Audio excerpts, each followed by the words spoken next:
আমরা বলতে চাই যে মাননীয় রাজ্যপাল আজকে তিনি গিয়েছিলেন সন্দেশখালি, অসুবিধা নেই, তিনি সাংবিধানিক প্রধান এই রাজ্যের, তিনি ইচ্ছা করলে যেখানেই যেতে পারেন, কারণ এই রাজ্যটা বাংলা এবং বাংলার মুখ্যমন্ত্রীর নাম মমতা বন্দ্যোপাধ্যায়, কারোর যাওয়া টাওয়া আটকার না, তিনি মাননীয় রাজ্যপাল গেছেন।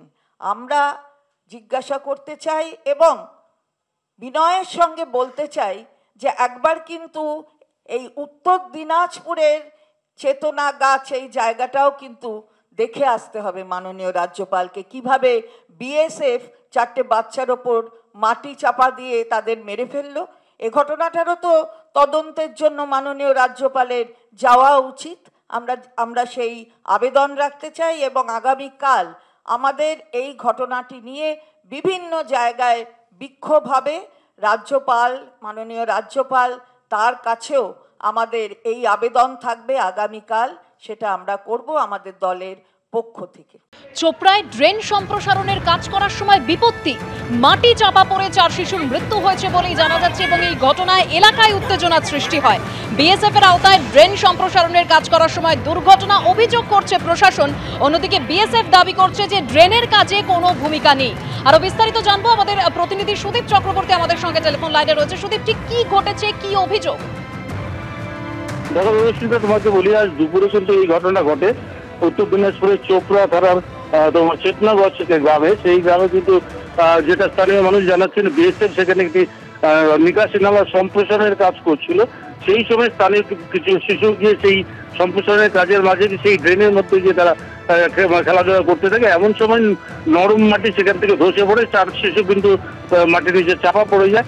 তারপরেই স্থানীয় বিএসএফ এবং এলাকার মানুষ এবং পুলিশ ঘটনাস্থলে পৌঁছে সেই 4 শিশুকে জেসিবি দিয়ে উদ্ধার করে তাদেরকে চোপড়া দলুয়া স্বাস্থ্য কেন্দ্রে নিয়ে যায়। সেখানে কিন্তু 4 শিশুর মৃত্যু হয়েছে বলে হাসপাতাল সূত্রে আমরা জানতে পেরেছি। পাশাপাশি ইসলামপুর জেলা পুলিশ সুপারের সঙ্গে আমরা কথা বলেছিলাম, তিনি যেটা বলছেন যে বিএসএফ এর তরফে সেখানে একটা নিকাশি নালা কাজ চলছিল, সেখানেই শিশুরা খেলতে গিয়ে 4 জন শিশু মারা গিয়েছেন। পাশাপাশি বিএসএফ কিন্তু বলছে যে তারা পৌঁছানোর আগেই তাদের সেখানে শিশুর মৃত্যু হয়েছে, তারা রেস্কিউর কাজ করতে গিয়েছিল। ফলে এই ড্রেন সংস্কারের সঙ্গে বিএসএফ ওখানে যোগাযোগ নেই বলে তারা জানিয়েছে। দেবশ্রীতা, ধন্যবাদ সুদীপ। আর এদিকে চোপড়ায় শিশু মৃত্যুতে বিএসএফ এর বিরুদ্ধে গাফিলতির অভিযোগ তুলে আসরে এবার তৃণমূল। সন্দেশখালি যেতে পারলে চোপড়ায় কেন যাবেন না? চোপড়াতেও যেতে হবে রাজ্যপালকে, এই দাবি তুলে কাল রাজভবনে যাচ্ছে তৃণমূল। तो जब इन्फॉर्मेशन मिली, हमारे उच्च अधिकारियों को मौके पर पहुंचे तो जेसीबी वगैरह लगाई। तो उससे पहले क्या कांड हुआ उसके बारे में हम कुछ नहीं जानते, क्या हुआ क्या पहले, वो पहले हुआ है।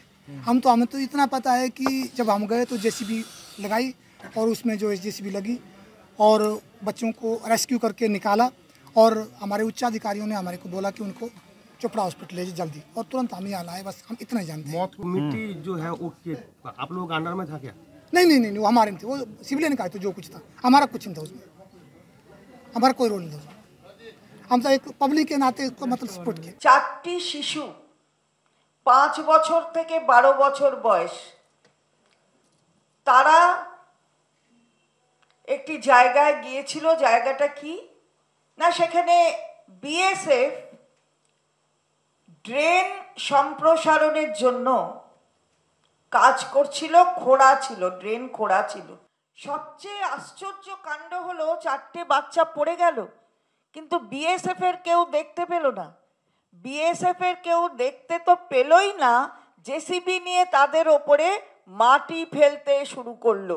অর্থাৎ ড্রেন সেটার সম্প্রসারণ করতে হবে বিএসএফ এর, কিন্তু বাচ্চাদের তারা দেখতেও পেল না, তাদের জীবন নিয়ে তাদের চিন্তা নেই। এই 4টি বাচ্চাকে মর্মান্তিকভাবে মৃত্যুর মুখে পড়তে হলো, কারণ বিএসএফ এর লোকেরা দেখতে পেল না।